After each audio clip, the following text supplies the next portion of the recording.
He was the 6th overall pick in the NFL draft. I think he had, 10 interceptions as a rookie? 11 if you count playoffs. 11 if you count the playoffs. Who's counting? He is from USC. He is Mark Carrier. Defensive backfield is awful. Yeah, their pass defense was not very good. Obviously, this past season, they need some help there. Do they go draft safety, which is a big safety draft this year? Am I biased? Yes. Draft a safety in the top 10? That's right. I mean, the top 10 for a safety? When Hub comes on, you tell him I was drafted 6, Hub. 6 overall, not 10, not 11, 6 overall. But you tell me, and you guys, you ask Earl Thomas, if you don't think Earl Thomas makes a big difference in that back end, and Sherman is as great as they come, but I promise you, you watch the tape and you study it, Earl Thomas makes Sherman an even better player. Was it a big deal? He ran a 4.5 something at the combine, ran 4.33 2 days ago. Is that a major jump that you go, oh my God, we got to take him now, or no? Put the film on. Just watch the film. Because you ran what at the combine? 4.50. 4.50. Outside, and you became an elite safety. Well, thank you. It's plenty fast. It's plenty fast in put the on NFL. The film. Yeah, you know what? Overrated. What we talk about when we hype up, and they'll tell you it's all about the film. Is he play fast on the film? Does that at all, or arthritic shoulder? Does that at all? You go.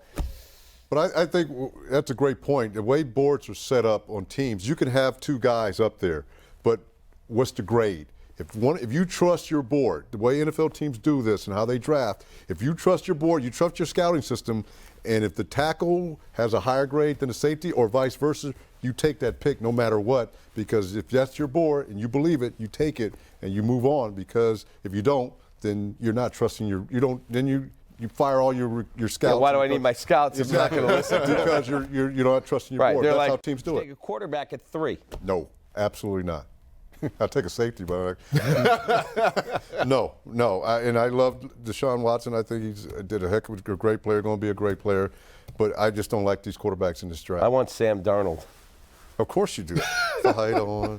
Fight on. We're going to get SC. Oh, now we're getting into conference. No, I thought we were talking about SC. He can come out after next year. He can come out after next year. You guys think he'll end up being in the discussion for MVP when the season is over? Are we really doing this? Are we actually projecting after, 3 games? Yes. Oh, my gosh. Did you see where that home run landed? Yeah, I saw the one home run landed. I'm sorry. He's a guy with Everybody's in the MVP race right now, aren't they? If they've got a home run, if they got a home run, it out. I'm sorry. You guys go ahead. Pine tar all over his chest protector so he could deaden the ball if it hits it. Or put the pine tar on the ball and throw it back to the pitcher so he can get a better grip on it. Did you ever, as a player, did you ever do anything where you go, yeah, now that I'm out of the league, I'll tell you exactly what I did? No, I was always good. Not the fact I was suspended 3 times, still one pending if I came back today. No, I mean, baseball with these unwritten rules all the time. Don't ask, don't tell.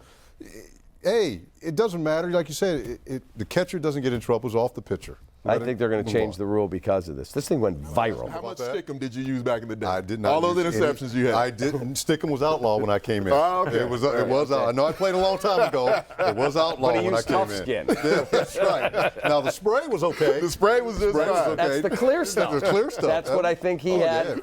Yeah. Bathe in it. Yeah. But you know the guys I played with now. If I was doing anything, I didn't do it by myself. I had Dent, McMichael. I even had Hampton. You know, hey, Van Horn, Bortzy. They knew how to get they were all good guys, yeah. Just bathing in tough skin. Offensive linemen weren't trying to hold. They had no choice. Oh, yeah, those guys were all good. Well, my kid had a pulled hamstring, and how do you expect us to win with 3 white guys on the floor? Why are we listening to this man? He's an idiot. Why exactly? But I blame the media. Why are we giving this guy a mic? How many fathers of famous players that we all talk about, except for Walton, who gets out there anyway, but why are we listening to this guy? Okay, so if they made you the GM of the Chicago Bulls, yes, and you have the top 3 pick and he's sitting on the board, would you take him knowing the kid's a hell of a player? It's a great player. Yeah, the kid's a great player. He makes people around him better. That's why I take him. He could do all he want on the outside the stadium somewhere else.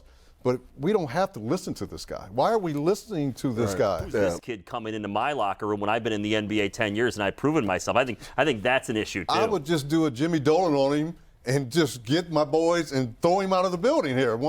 Just, hey, go get him. You're gone. You're gone. Yeah, just do like Jim Dolan did. Why not? Okay, but were you there when Todd Sauerbrunn got drafted? Yes. Okay. I was there. Oh, yeah. He was not well received No, he in the was Bears not. locker room. No, he was not. Hang time, license plates, all of that. So if a guy like Lonzo Ball got drafted and you were on that team, and the dad starts running his mouth, we can't win with this Mark Carrier guy. I mean, Which has been said many a time. It's not like that was stretch. don't you think it becomes an issue? But you answered your question yourself, Kat, when you said we drafted Todd Sauerbrunn, then you went to the dad. And what Anthony said, it wasn't the player, it's the dad.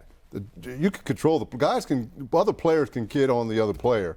It's the dad's a whole nother thing. There's always a thing, man. Don't let your family speak for you. You got to be your own person. Can't imagine what's going through his mind. I can't either, and more power to him. And I can understand the emotion, just having a son who, for his first 2 years of college ball, couldn't play. Had various knee injuries and he couldn't play, and finally getting him out there a year ago was emotional and not even close to what Brian's going through. That's great. That's more power.